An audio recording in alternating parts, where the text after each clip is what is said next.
Pourquoi les païens se sont-ils opposés aux chrétiens? Pourquoi les chrétiens se sont-ils opposés aux païens? Ce n'est pas une histoire de polythéisme ou de monothéisme, ça c'est de racontars, pas qui traînent, etc.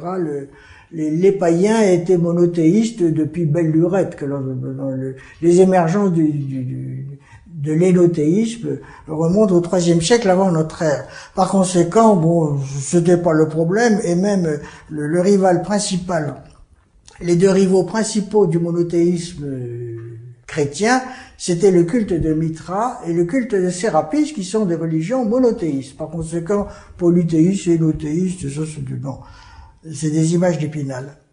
Non, qu'est-ce que les païens n'ont jamais pu accepter?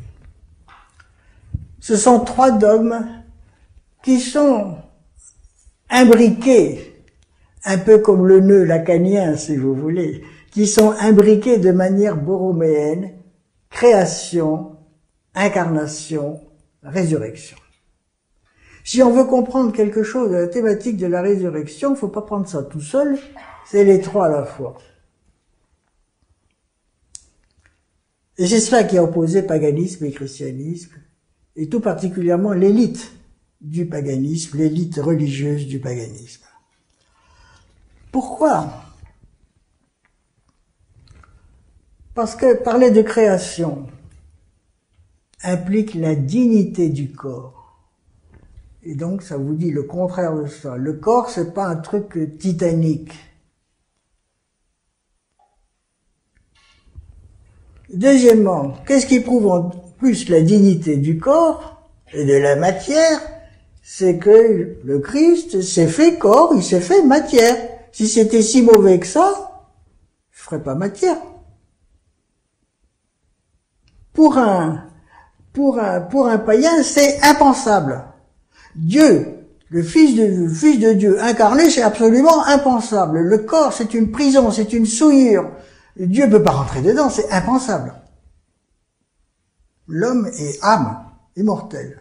Et là, c'est une prison. Alors que c'est Dieu qui rentre dans le corps.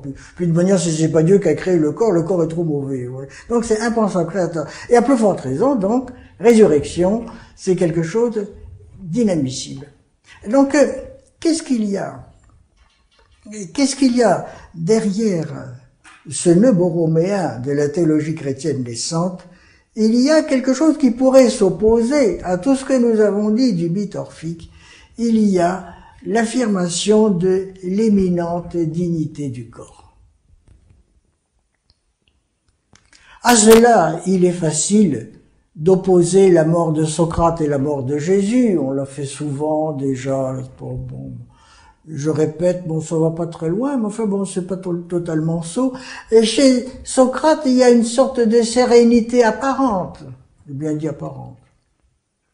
Il meurt, il boit la ciguë, tout le monde pleure, il dit arrêtez de pleurer comme des femmes. Bon. Jésus, c'est l'angoisse. Père, éloigne ce calice. Chez Socrate, derrière cette sérénité apparente, qu'est-ce qu'il y a? Il y a une conception tragique cachée. Quand, au moins quelques secondes avant de boire la ciguë, les disciples lui disent « Mais alors tu es sûr que l'âme est immortelle ?» Et l'autre lui répond « Kallos gar okindinos », c'est un gros pari à faire.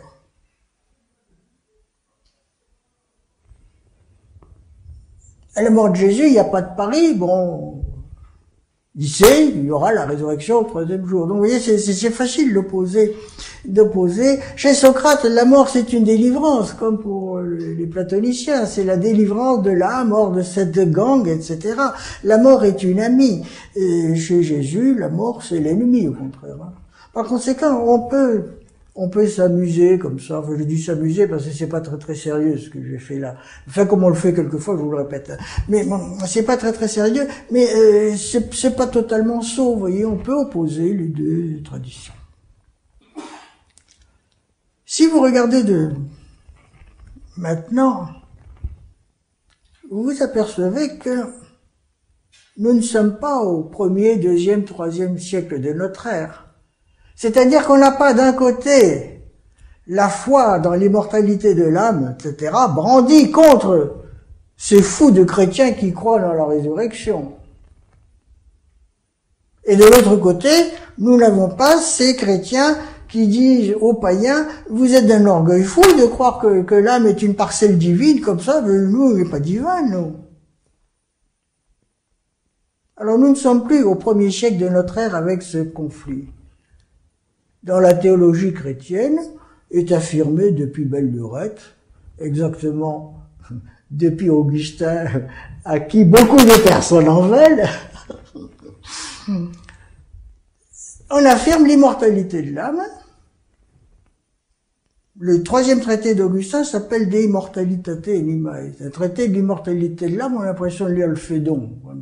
Et donc, et après, il va écrire dans la Cité de Dieu cette immense fresque de l'histoire de l'humanité.